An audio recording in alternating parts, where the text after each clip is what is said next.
Hello সবাইকে, কেমন আছো তোমরা সবাই? আশা করি তোমরা সবাই খুব ভালো আছো। আমিও কিন্তু বেশ ভালো আছি। তো আজকে সকালে বেরিয়ে পড়েছিলাম বসিরহাটে যাওয়ার জন্য, কিছু কাজ ছিল তার জন্য। আর অ্যাজ ইউজুয়াল দেখো, ভ্যাবলা রেলগেটের সামনে এসে আমাদেরকে 5-10 মিনিট ওয়েট করতে হলো, রেলগেট পড়ে গেছে তার জন্য। তারপর আমরা চলে এসেছিলাম এলআইসি অফিসের মোড়ে।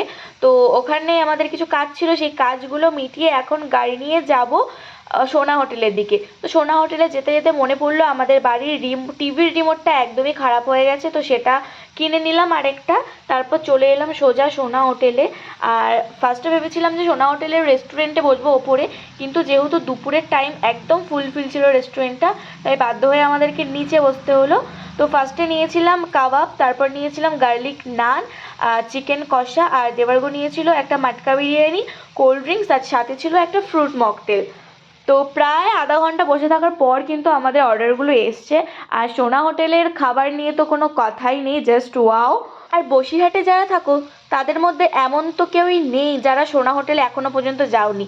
আর যারা এখনো যাওনি তারা কিন্তু অবশ্যই ভিজিট করতে পারো, খাবারের কোয়ালিটি আর কোয়ান্টিটির কোনো তুলনাই নেই। তারপর এখান থেকে দুটো চকলেট নিয়ে নিলাম, চকলেট দেখলে তো আমি একদমই লোভ সামলাতে পারি না, তার জন্য। তারপর এখন সোজা বেরিয়ে পড়েছি বাড়ি যাওয়ার উদ্দেশ্যে। অনেকটাই বিকেল হয়ে গেছে, প্রায় 3টে 4টের মতো বেজে গেছে। তো এখন যাব সোজা বাড়ি।